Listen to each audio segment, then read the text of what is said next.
Welcome back. Now, DRDGold has released a glittering interim print reporting a 12% jump in revenue.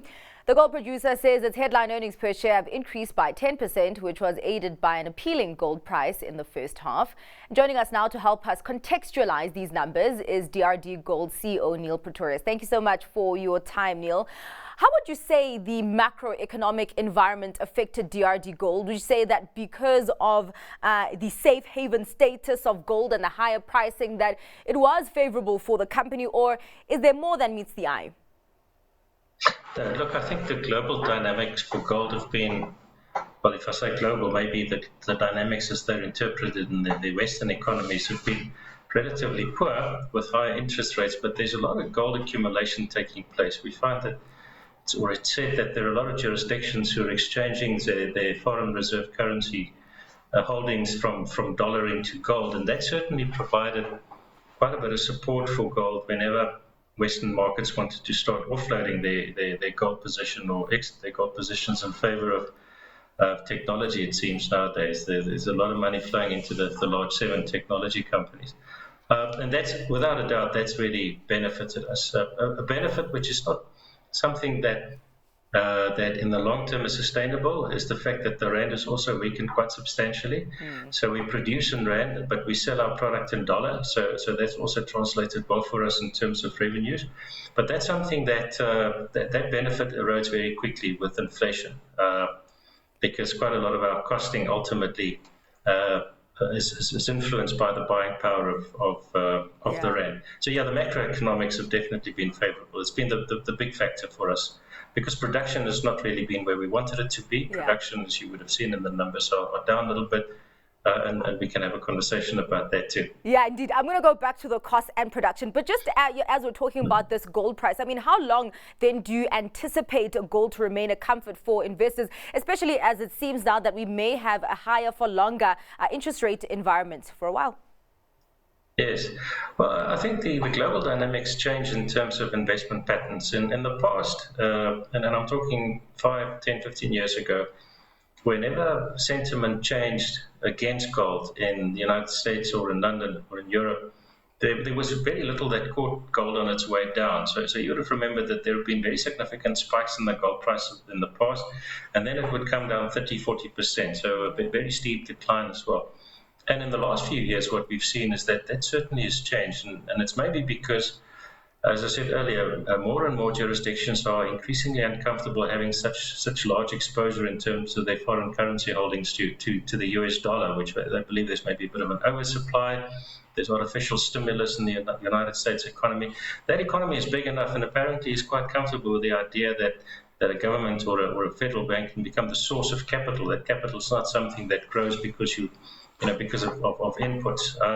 But I think the rest of the world's maybe starting to hedge their bets a little bit against the dollar price. So that dynamic, as long as there's that sort of disparity, there should be ongoing support for gold. Yeah. I'm not a big believer in this massive collapse of fiat currencies and gold tripling and so forth. It happens, it doesn't happen. I think it's been preached for many, or prophesized almost for many years. I'm not convinced that it's going to happen anytime soon, but if it does, wonderful. In the meantime, though, there is a dynamic that is favorable. Gold seemed to have rebased. It seemed to have connected in terms of global dynamics, sort of decoupled and recoupled at a different level, and that's certainly helping us. All right, well, let's go into your production. Of course, you did list the delays. Obviously, your throughput and production decreased. There were delays in terms of the replacement of sites that reached their end of life, also including some community interferences. Is that resolved, or could there still be some delays affecting your second half performance? No, in terms of the sites that we needed to be in production for the foreseeable future, those have been resolved, and those sites are being ramped up. So we're getting better and better throughput from those sites, or delivery from those sites. And for the foreseeable future, by and large, those have been dealt with. And really, it was a matter of simply just not getting the overlap between sites that were being depleted, and there were lots of those. There were 5 in the last 24 months. To have that overlap of older sites and newer sites, to not getting that down to the degree that we wanted to. Typically, you would be ready to go to move on the new site a few months before the old site's depleted. But this time around, we didn't have that. And then, it's due to a very complex licensing process.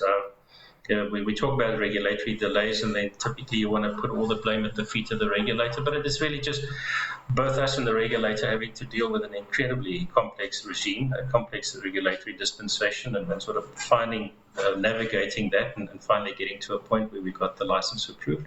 Yeah. And then with community issues as well, which I believe are going to be with South Africa for many, many years to come. People are desperate, there's nothing for them, so if there's a bit of economic activity, then they want to have part of that because there's nothing else.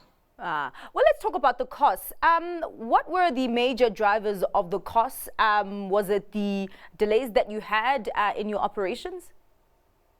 So there's quite a bit of inflationary pressure in the industry as we speak, and I was reflecting on the buying power of the rand. Yeah. So some of the chemicals, some of the reagents that we use, those costs went up. Because of not being able to mine all of the volumes that we need in order for to maintain production run rate, there was quite a lot of transportation costs. So our model is one where we mine, where you reclaim tailings with high-pressure water monitors or high-pressure jets. One person moving up to a ton every 5 seconds. So it's very, very efficient.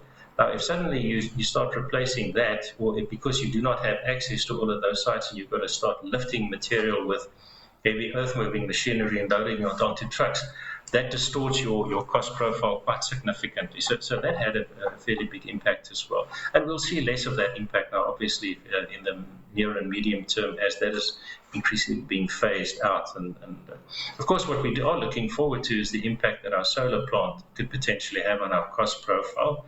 That's coming along quite nicely as it is. We're drawing 14 megawatts of power from that plant as long as the sun shines. And by the end of March, that goes up to 60 megawatt. And by the end of October, we'll have battery storage as well. So we can charge during the day and discharge during night. Yeah. So we're hoping that could also benefit. We know that it should have it should benefit our costs. It should drop our unit costs. And of course, because the units are lower as well, your per unit cost is also higher because you don't have that dilutive effect, the economies of scale effect that you typically would have with the 2.5 million ton a month circuit. All right. Well, thank you so much for your time, Niël, and just outlining the drivers of those numbers that we saw coming out of DRDGold. That was the CEO of DRDGold, Niël Pretorius.